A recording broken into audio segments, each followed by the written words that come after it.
Are you just the waitress here? My sister's voice cut through the clink of glasses and the hum of soft jazz like a blade. Heads turned. Laughter died. In that instant, every chandelier spotlight in the dining room seemed to pin me to the floor as if I were an insect under glass. My father chuckled low and cruel, as if her words were a shared family joke. My mother raised her wine, refusing to meet my eyes, pretending I was nothing more than a shadow drifting between tables. Heat flooded my face, but my hands did not tremble. I had carried heavier burdens than a silver tray. I forced my lips to stay pressed together, swallowing years of humiliation, even as my sister leaned back in her chair, savoring the performance, daring me to break. For a moment, silence roared louder than the piano. And then, just when my chest felt ready to crack open under the weight of it, the owner of the restaurant stepped forward with a measured smile. His eyes found mine. His voice carried steady, deliberate, unstoppable. Why, ask her. She owns this place. My name is Clara Hayes. I am 28 years old, and for most of my life, my family has treated me like a bad investment, a failed project they wished they could erase from the family portrait above the fireplace. My father built a reputation as a sharp attorney in Boston. My mother prided herself on charity galas and designer dresses, and my older sister Heather was groomed to be the star, a polished reflection of everything my parents valued. She breezed through law school, slipped into a corporate job at my father's firm, and became the family's walking, talking success story. And then there was me, the second daughter, the disappointment. From the moment I announced that I wanted to cook for a living, the house grew colder around me. I can still hear my father's voice the night I told him sharp and final, "Real jobs don't smell like garlic. If you choose this path, don't call me your daughter." He meant it.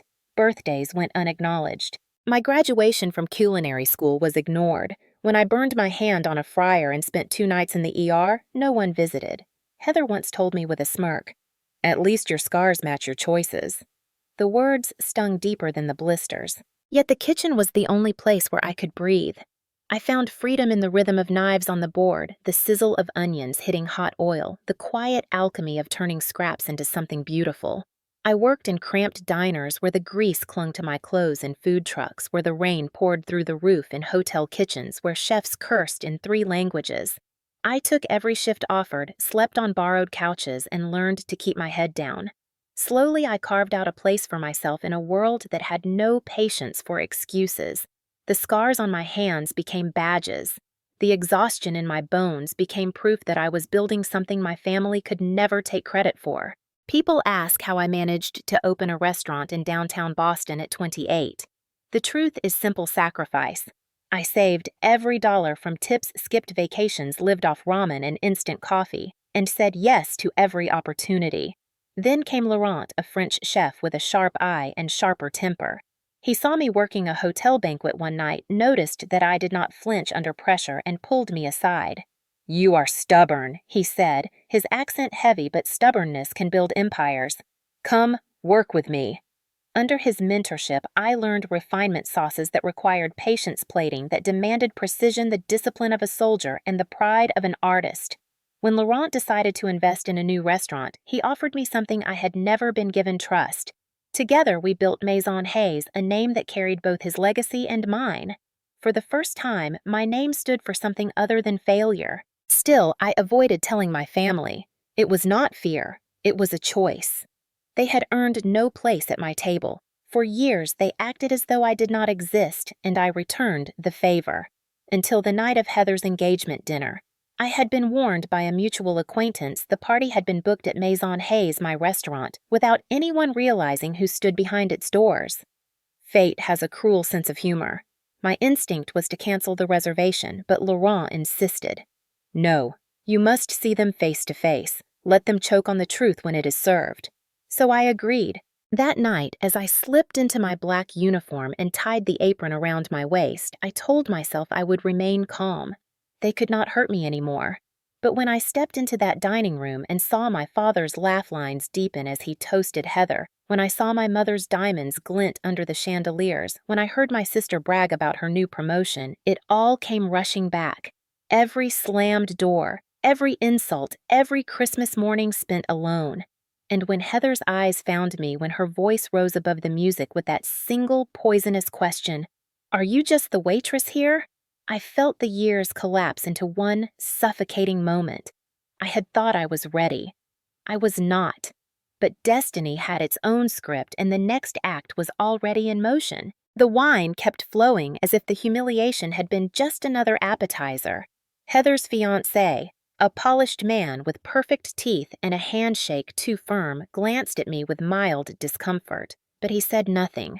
No one ever said anything. My father raised his glass and made a toast that might as well have been a dagger. To Heather, he declared, his voice booming across the room, proof that hard work and proper choices pay off. The table erupted in applause. My mother dabbed at her eyes with a silk napkin as though the performance had moved her to tears. I stood frozen a few feet away, the tray still balanced in my hands, my knuckles whitening. Every word pressed against my chest like a weight I could not shrug off. They were not toasting Heather's promotion. They were toasting my erasure. Heather leaned back in her chair, the queen of the evening, and let her eyes wander to me again. Imagine, she said, her lips curving in mock sympathy, spending your life serving food to people who will forget your name by the time they pay the bill. But I suppose someone has to do it. Laughter rippled through the table like a cruel tide. Even my aunt, who once whispered to me that she admired my courage, chuckled nervously, unwilling to break ranks. My chest burned, but I said nothing. Years of being outnumbered had trained me well. The waitstaff bustled around me, oblivious to the storm at our corner.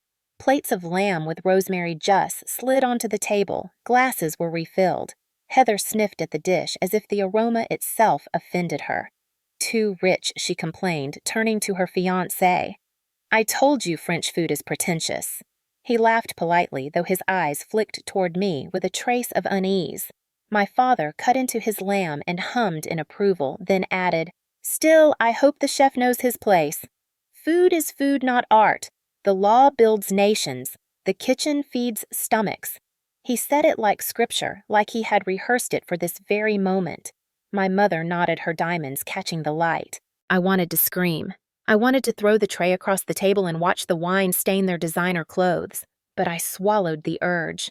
Instead, I let my face remain blank, the same mask I had worn since childhood, the one that hid every bruise they had left on my spirit. The silence became my shield. Then Heather's voice sharpened, eager for another strike. You know, she said, swirling her wine, Clara once told me she wanted her own restaurant. Can you imagine? As if anyone would ever trust her with more than a dirty apron.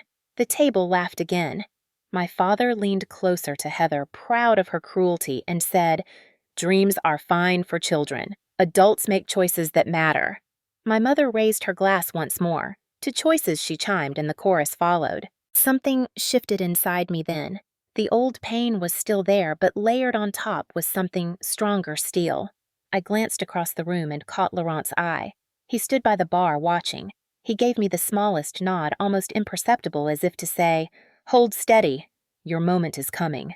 I drew in a slow breath, the scent of lamb and truffle oil filling my lungs, grounding me.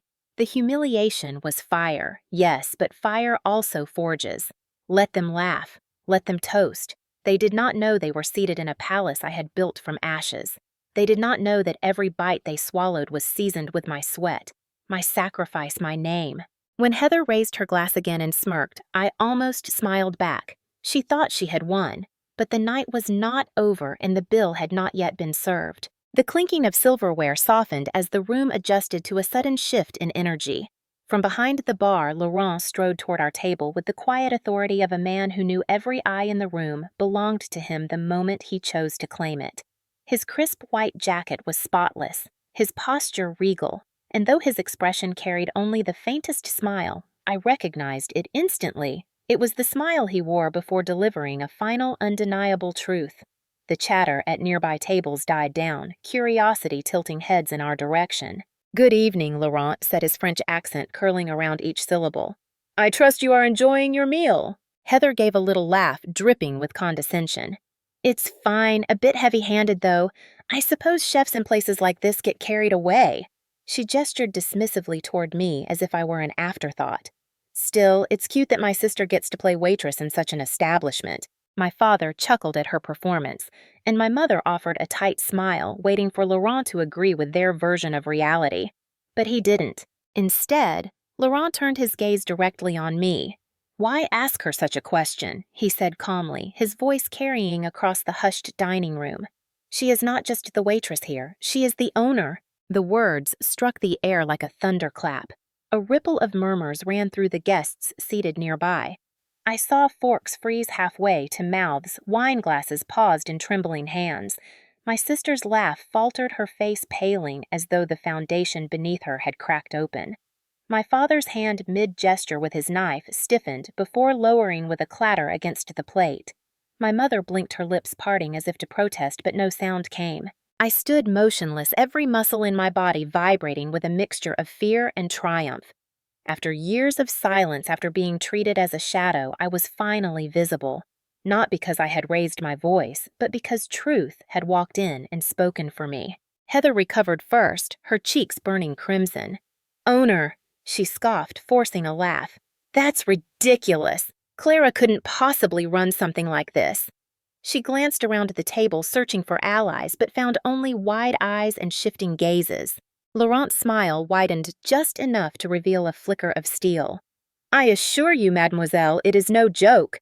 Clara designed this dining room. She tested every recipe. She worked every hour this place required and more. My investment was in her, not the other way around." He straightened his words sharp as the blade of a chef's knife. "Without Clara Hayes, there is no Maison Hayes." The room erupted in a swell of whispers. Someone at a neighboring table whispered, "She's the owner." Another guest raised a phone discreetly, as if capturing a piece of gossip too delicious to lose. My father's face hardened, the color draining from his cheeks. He looked at me as if seeing me for the first time, not with pride, but with the panic of a man who realizes the story he has told about his family is unraveling in front of witnesses. I finally found my voice. It was steadier than I expected, low, but unshakable. "You asked if I was just the waitress here," I said, my eyes locking on Heather's. "The answer is no. This restaurant bears my name. Every plate you've eaten tonight is mine. Every detail around you was my vision. You came here to celebrate her success?" I flicked my eyes toward my sister. "But you're sitting inside mine." Heather's mouth opened, but no words came.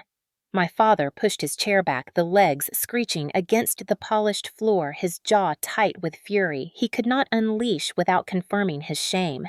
My mother's hands trembled as she folded her napkin, her eyes darting anywhere but my face. And still, Laurent stood tall beside me, his presence like a pillar. He turned to the table one final time. "It is rare," he said, "to see someone with the discipline and passion Clara possesses. She has earned every brick of this place. Tonight you do not dine as her family. Tonight you dine as her guests." The silence that followed was absolute, suffocating, magnificent. For the first time in my life, the balance of power had shifted, and it was not going back. For a long moment, the table sat in stunned silence, as though Laurent's words had sucked the air out of the room. Then, like a storm breaking, the voices rose sharp, frantic, desperate. Heather slapped her napkin down on the table, her eyes blazing. "This is absurd," she hissed. "You're lying. You've always lied. You're making this up to humiliate me." She jabbed a manicured finger in my direction, her voice pitching higher, cracking. "She couldn't possibly own this. She barely scraped through community college. She's nothing." The last word trembled in the air, brittle and loud enough that guests at nearby tables turned openly to stare. My father leaned forward, gripping the table's edge as though he could anchor himself against the truth. His jaw clenched, the veins in his neck rising. "Clara," he said, his voice low but poisonous, "this is a stunt. You've tricked this man into believing you matter. But I know the truth. You are an embarrassment." His eyes narrowed hard and cold. "I will not allow this family to be humiliated by one of its own." I felt something inside me shift then, as if the years of swallowing their contempt had finally congealed into a single, unbreakable shard. My hands no longer trembled. I looked him straight in the eye and said quietly, "You already did that without me." The words hit harder than I expected. My father's face blanched, his mouth opening then closing like he was searching for a rebuttal that refused to come. Across the table, my mother finally spoke, her voice sharp and brittle like shattered glass. "Enough. This is Heather's night. We will not let you ruin it with your theatrics. She smoothed her napkin compulsively, her eyes darting around at the staring guests.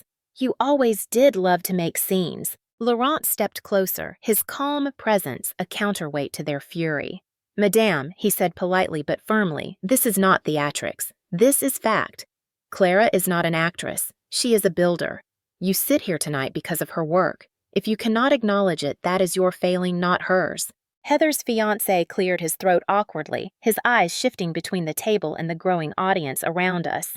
Perhaps we should lower our voices, he muttered, but no one listened. The scene had become a spectacle.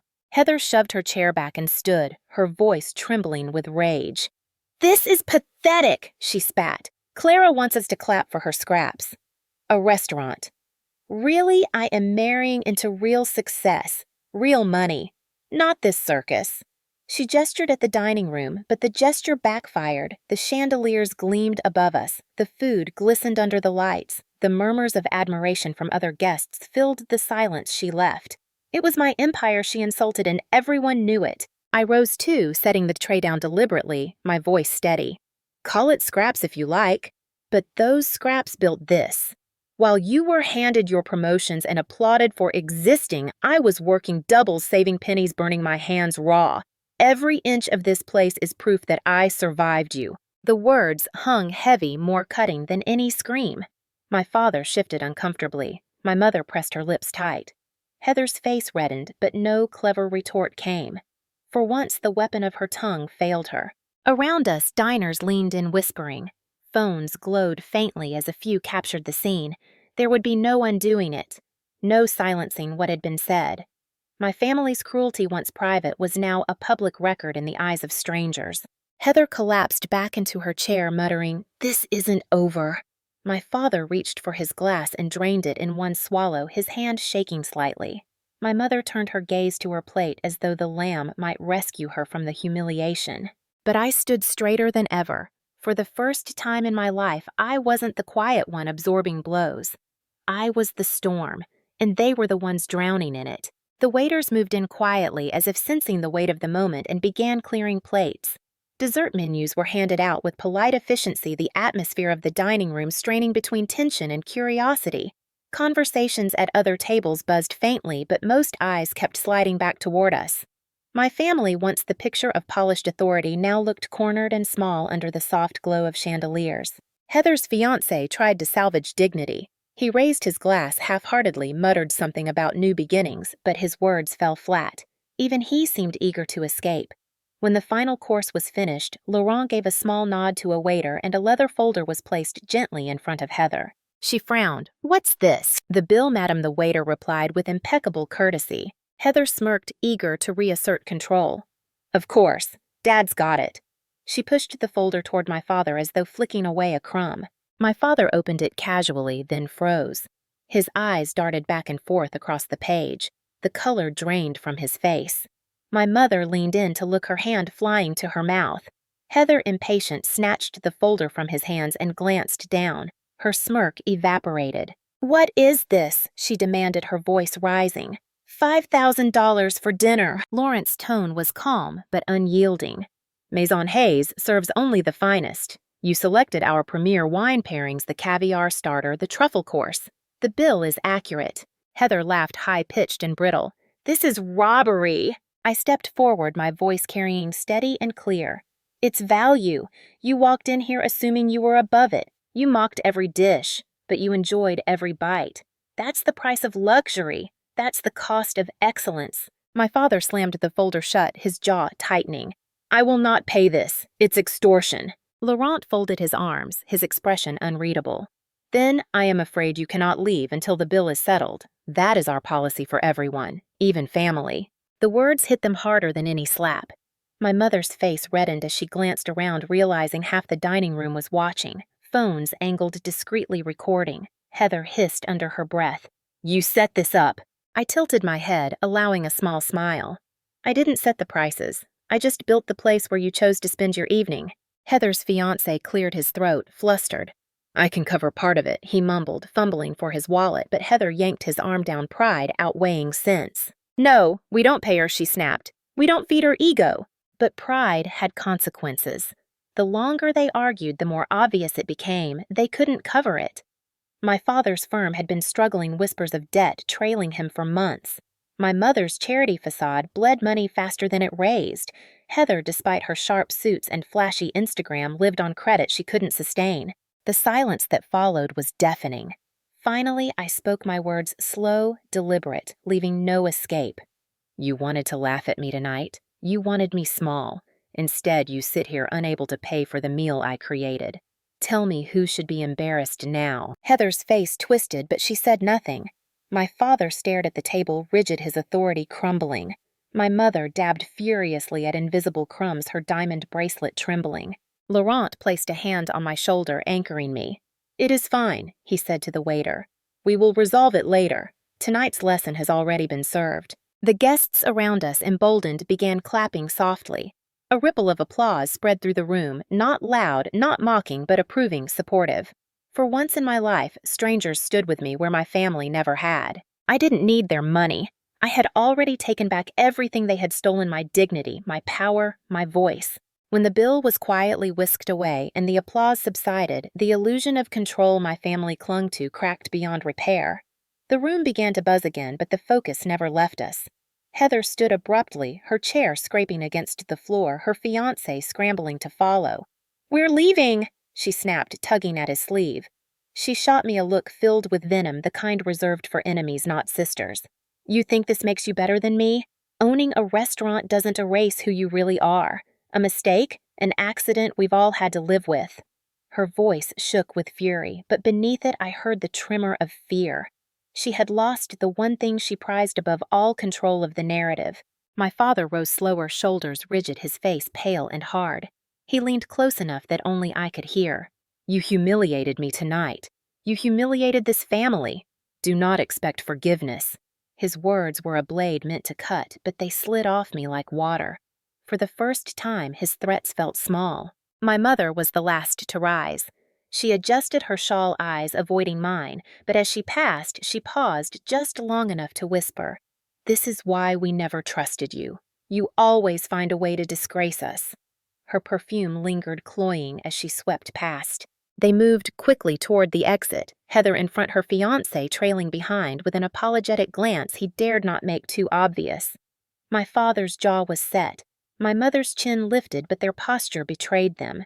They looked smaller than they ever had in my memory. The great Hayes family pillars of pride slipping out of a restaurant they couldn't afford, a restaurant bearing the name of the daughter they had disowned. When the doors closed behind them, a strange quiet settled over me. For years, I had imagined confronting them, rehearsed speeches in my head, dreamed of shouting every wound back into their faces. But now that it had happened publicly, irrevocably, I felt no triumph, no urge to gloat. Just release. The weight I had carried since childhood, the constant hunger for their approval, dissolved into the air like steam rising from a forgotten pot. Laurent touched my arm. "You did well," he said softly. "You did not lower yourself. You let truth speak." I nodded, my throat tight. The other diners offered me small smiles, nods of encouragement, even a few murmured congratulations as they left. For once, strangers saw me as more than a shadow, and it was enough. Later, when the dining room emptied and the lights dimmed, I sat alone at one of the tables staring at the polished wood. The echoes of my family's words replayed in my head, not because they wounded me anymore, but because they no longer held power. I realized then that I had finally drawn a line they could never cross. The next morning, Heather sent a message, brittle and furious. "You'll regret this. You've made an enemy you can't silence." I stared at the screen for a long time before deleting it without reply. My father left a voicemail full of cold threats about family reputation and cutting ties for good. I deleted that too. My mother sent nothing. Silence had always been her language.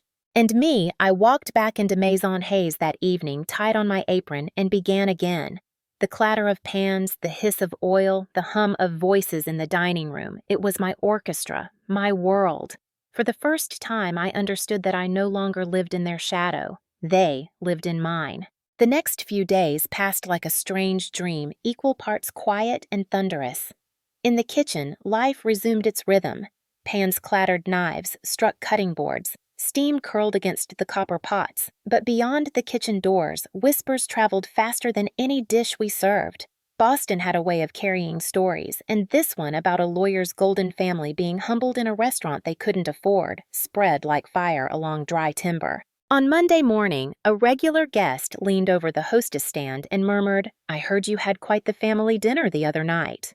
Her smile carried no malice, only curiosity, even admiration.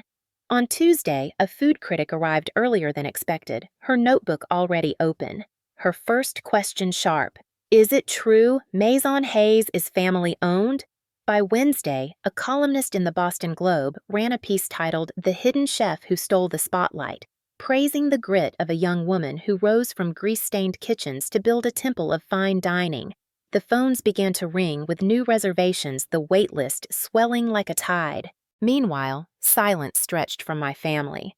Not the ordinary neglect I had grown up with, but a different kind of silence, tight, calculated, defensive. I knew them too well. They would be hiding now, licking their wounds, whispering behind closed doors about damage control. Yet in the city's court of opinion, they were no longer untouchable. At my father's firm, clients asked pointed questions about the viral whispers. At Heather's office, colleagues exchanged glances behind her back, some brave enough to ask if the rumors were true. My mother, queen of the charity circuit, found invitations drying up sponsors hesitant. Reputation was their currency, and it was devaluing by the hour. For me, the silence became a balm. I woke each morning, brewed my coffee, and stepped into the restaurant without bracing myself for a call that would never come. I no longer checked my phone compulsively, hoping for a scrap of acknowledgement. Their silence confirmed what I had finally accepted: I did not need them. I never had. Still, the nights were not without ghosts. Alone in my small apartment, I sometimes replayed the scene, Heather's words slicing the air, my father's glare, my mother's whispered condemnation. The old ache flickered a phantom pain. But then I would remember the applause, the nods of strangers, Lawrence's steady hand on my shoulder. I would remember the truth spoken aloud. Without Clara Hayes, there is no Maison Hayes. Those words became my armor, my anchor. The staff noticed the change too. "You walk taller now," one of the line cooks said with a grin. I laughed, brushing it off, but inside I knew he was right. Something had shifted. Years of bending under my family's weight had straightened into steel. By the end of the week, Laurent called me into his office. "Clara," he said, sliding a folder across the desk, "investors are asking about expansion. A second location. Maybe New York." I blinked, stunned. Only days ago, I had been bracing for humiliation. Now, doors I had never dared to dream of were swinging open. I left his office and walked back into the dining room where chandeliers cast their golden light across tables filled with laughter and clinking glasses. Guests smiled as I passed, some recognizing me, some not. It didn't matter. This place was mine, a world I had carved from rejection and flame. Outside, I knew my family simmered in silence, their empire shrinking while mine grew. For once, the roles were reversed. They hid. I thrived, and I did not need their noise to define me. The silence was enough. It surprised me how quickly strangers began to feel more like family than the people who shared my blood. A week after the dinner, a handwritten note arrived at the restaurant, slipped under the front door. The envelope carried no return address, only my name in careful cursive. Inside was a single sentence. "You reminded me that daughters can rise even when families try to bury them." There was no signature, but the message burned itself into me, proof that my story had traveled further than I imagined. The following days brought more. Former colleagues from dingy diners wrote emails proud that someone who once scrubbed dishes beside them now ran one of Boston's finest kitchens. An old neighbor stopped by with flowers, telling me she had watched the video circulating online and wanted to say, "It's about time someone stood up to them." Even a few of Heather's acquaintances reached out discreetly, whispering apologies for laughing at me in the past. Their voices formed a chorus louder than the silence of my family. Inside the restaurant, my staff rallied closer. Miguel, one of my youngest line cooks, told me, "Seeing you fight for yourself, it makes us believe we can do the same." He wasn't just talking about food. He meant life. I realized then that leadership was not just about recipes or plating. It was about resilience. Laurent remained my anchor. One evening after closing, we sat at a corner table, 2 glasses of Bordeaux between us. "You have a choice now," he said. "You can let this moment be revenge, or you can make it foundation." His words lingered. Revenge was sweet, yes. Seeing my family crumble under the weight of their arrogance had given me a rush I would not deny, but a foundation that was power lasting beyond a single night. So I began to choose differently. Instead of avoiding the press, I welcomed them. I shared my story not as a tale of humiliation, but as proof of endurance. I spoke about the value of hard work, about scars, as symbols of survival, about how family can wound, but also fuel determination. Each interview pulled more people into my orbit, more guests through the door, more investors asking questions. One call stood out. Aaron Lee, a lawyer I had met briefly years ago at a charity gala, reached out. "I remember how your father dismissed you that night," he said. "I also remember thinking he was wrong. If you ever need counsel someone who isn't afraid of him, I'm here." His offer was more than professional, it was solidarity. A counterweight to the decades of legal intimidation my father had wielded like a weapon. Soon Maison Hayes wasn't just a restaurant, it became a gathering place. Women who had been belittled by their families booked tables together, raising glasses in quiet defiance. Young chefs sought me out asking for mentorship. Even older patrons came nodding in recognition of battles they had fought in their own lives. Each alliance added to my strength, weaving a safety net I had never known before. I realized then that I was no longer alone. Blood had failed me, but community had found me. And in their eyes, I saw something my family had never given me: respect without conditions. One night, as I locked the restaurant doors, the city lights reflecting off the glass, I felt the weight of it all settle into something solid. I had lost a family, yes, but in its place, I was building something larger, an alliance not bound by name or obligation, but by choice. And choice, I finally understood, was the truest form of freedom. The message came on a Sunday morning 2 weeks after the dinner that had fractured everything beyond repair. It was short-typed in Heather's clipped style, "We should meet. Family matters shouldn't be played out in public." I stared at the screen, the bitterness of her words obvious even in 12 syllables. No apology, no acknowledgement of what they had done, just an attempt to control the story again. For a moment, the old instinct rose in me to reply, to negotiate, to offer one last chance. But I remembered the years of silence, the sting of every insult, the way they looked at me across that table, as though I were dirt beneath their shoes. And then I remembered the applause, the nods from strangers who had seen the truth. My fingers hovered over the keyboard, then tapped out the only reply I needed: no. That single word carried more weight than every argument I had ever swallowed. It was a wall, a boundary, a final line drawn. Days later, my father called. His voice was cold-controlled, but the cracks showed.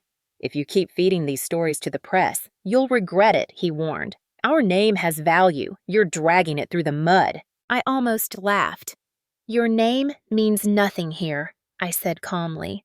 "Maison Hayes carries mine." Then I hung up. My hands didn't shake. My chest didn't ache. I felt lighter than I ever had. My mother tried once too, sending a package with a pearl bracelet I recognized from her jewelry box. No note, just the object, as if material tokens could erase years of absence. I sent it back unopened. And just like that, the ties snapped one by one. Not with explosions, not with screaming matches, but with deliberate silence of my own. I would no longer chase what they never intended to give. Instead, I poured myself into the life I had built. The staff looked to me with trust. Guests filled the dining room with laughter. Investors spoke of expansion. For the first time, I stood on ground that was entirely mine, earned, not granted. One night, after the last table left and the lights dimmed, Laurent and I stood in the quiet glow of the chandeliers. "You have freed yourself," he said, his voice soft. "That is rarer than success." I thought about it then, the years of bending the night of revelation, the aftermath. It hadn't been just about revenge. It had been about reclaiming my life from their grip, drawing the boundary that said you no longer get to define me. And in that realization, I found peace. Not the fragile peace of appeasing them, but the solid peace of self-respect. I was no longer Heather's shadow, no longer my father's disappointment, no longer my mother's secret shame.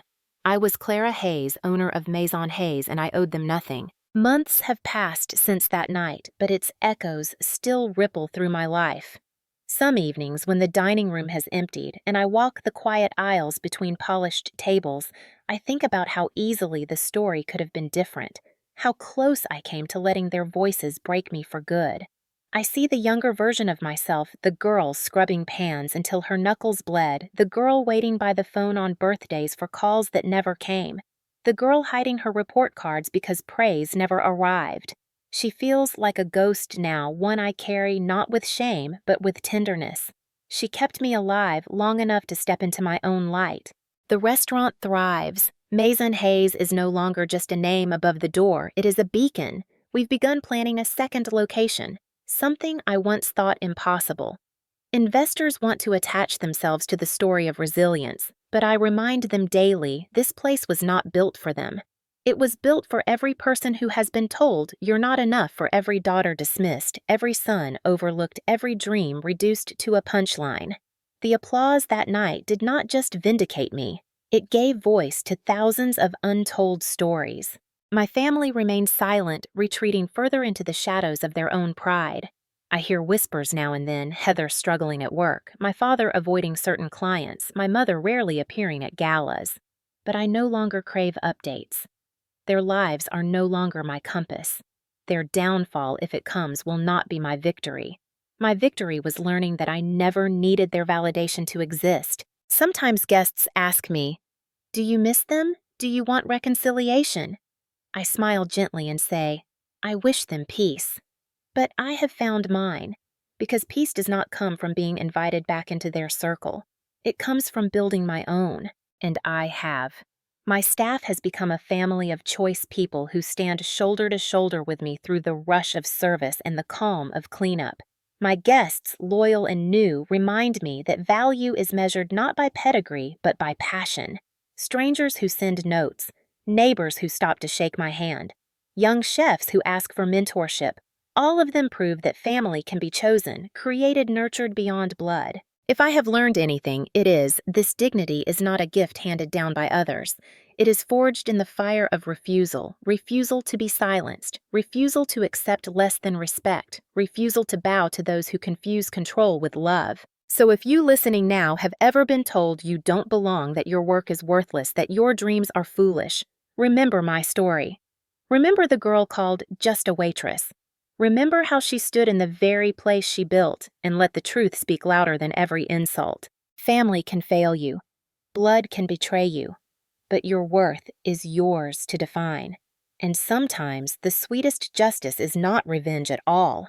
It is standing tall in the life you created, while those who doubted you are left to choke on their silence. I am Clara Hayes. I am no one's mistake. I am no one's shadow. I am exactly who I chose to become.